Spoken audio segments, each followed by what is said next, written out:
Hello friends, আশা করি তোমরা সবাই ভালো আছো। আমিও ভালো আছি। তোমাদের সবাইকে জানাই অসংখ্য স্বাগত। তো নতুন আরেকটা দিনে নতুন আরেকটা কেকের ডিজাইন নিয়ে চলে এলাম। তো তোমরা থাম্বনেলটা দেখেই বুঝতে পারলে আমি আজকে রোজের ডিজাইনটা দেখাবো, আমি কি করে রোজটাকে বানালাম। তো কেকটা ডিজাইন করার আগে আমি প্রথমে ক্রিমটাকে সেট করে নিই। তো দেখতে থাকো আমি কিভাবে ক্রিমটাকে সেট করছি। আমি নর্মালি ক্রিমটাকে এইভাবেই সেট করি।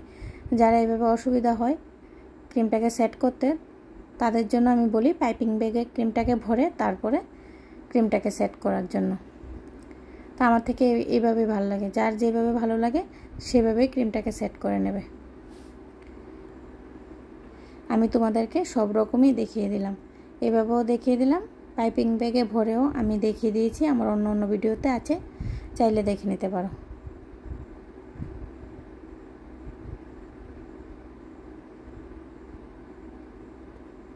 তো আমার কেক বানানো যদি তোমাদের থেকে ভালো লাগে অবশ্যই চ্যানেলটাকে সাবস্ক্রাইব করে পাশে থাকা বেল আইকনে ক্লিক করে দেবে, লাইক কমেন্ট শেয়ার করে দেবে। আর এই কেকের ডিজাইনটা কীরকম হলো অবশ্যই আমাকে কমেন্টসে জানাবে। একটা দিদিভাই আমাকে বলেছিল যে দিদিভাই কমেন্টসে বলেছিল যে দিদিভাই আমাকে রোজের ডিজাইনটা একটু দেখাবে। তা আমি বললাম অবশ্যই। তো আমি তাই আজকে কিভাবে আমি রোজগুলি বানালাম আমি ডিজাইনটা নিয়ে এসেছি। তো দেখতে থাকো।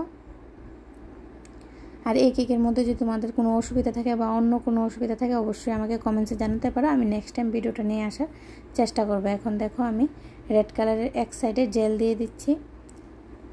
ডিজাইনটা যেরকম ছিল আমি চেষ্টা করেছি সেম টু সেম বানানোর জন্য।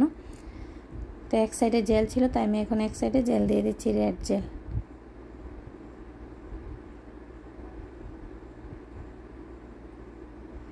আমি জেলটা কি কোম্পানির ইউজ করেছি এটাও আমার ভিডিওতে দেখানো আছে।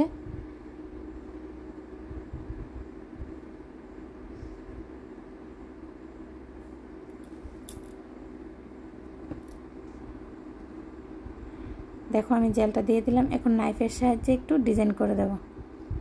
আশা করি বুঝতে পারছো আমি কিভাবে ডিজাইনটা করছি।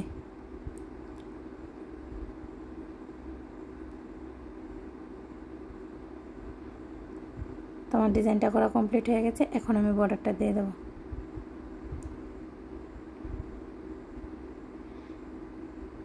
নিচের বর্ডারটাও আমি হোয়াইট কালার রেখেছি, ফ্লাওয়ারগুলো আমি হোয়াইট আর পিঙ্কে রেখেছি। দেখো আমি রোজটা এবার বানিয়ে নেব। আমি কিভাবে রোজটা বানাচ্ছি ভালো করে লক্ষ্য করো। আমি তোমাদের বোঝার ক্ষেত্রে আমি রোজটাকে একটু সাইড করে বানাচ্ছি যাতে তোমরা ভালো করে বুঝতে পারো। দেখতে পারলে আমার রোজটা কমপ্লিট হয়ে গেছে। আমি একটা ব্রাশের মধ্যে রোজটা বানিয়েছি। রোজ নোজেলটা দিয়ে অনেক রকমের ফ্লাওয়ার বানানো যায়, অবশ্যই আশা করি অনেকেই জানো। যারা জানো না আমাকে কমেন্টস করতে পারো, আমি নেক্সট টাইম ভিডিওতে নিয়ে আসার চেষ্টা করব। তাহলে চলো আর একটা রোজ দেখে নাও, ক্লিয়ার হয়ে যাবে। নেক্সট টাইম আমি রোজ স্ট্যান্ডেও কীভাবে রোজ বানাতে হয় আমি নিয়ে আসব। আমি সামনে যা পাই তার মধ্যেই বানিয়ে ফেলি।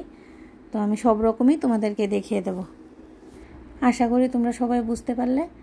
তারপরও যদি তোমাদের কোনো অসুবিধা থাকে আমাকে কমেন্টসে জানাতে পারো, আমি নেক্সট টাইম তোমাদের সমস্যার সমাধান অবশ্যই করে দেব। তো আমি একে একে সবগুলো রোজ বানিয়ে নিলাম। তো আমি তোমাদেরকে দেখাচ্ছি যে আমি ব্রাশে বানিয়েছি। তো এখন উপরে আমি রোজগুলো সুন্দর করে বসিয়ে দেব। যার যেভাবে ভালো লাগে রোজগুলো বসাতে পারো। তো আমি বসিয়ে দিলাম। এখন আমি দুটো চকলেট চিপস বসিয়ে দেবো। আশা করি তোমরা জানো চকলেট চিপস কীভাবে বানাতে হয়। যদি না জানো আমাকে কমেন্টসে জানাবে, আমি নেক্সট টাইম ভিডিওতে নিয়ে আসব। এখন আমি সুগার বল দিয়ে দিলাম। সুগার বল দিয়ে আমি উপর একটা কেকটা লাগিয়ে দেবো। তো আজকের মতো এই পর্যন্ত। নেক্সট টাইম নতুন একটা কেকের ভিডিও নিয়ে তোমাদের সবার সাথে আবার দেখা হবে। সবাই ভালো থেকো, সুস্থ থাকো। সবাইকে জানাই রাধে রাধে।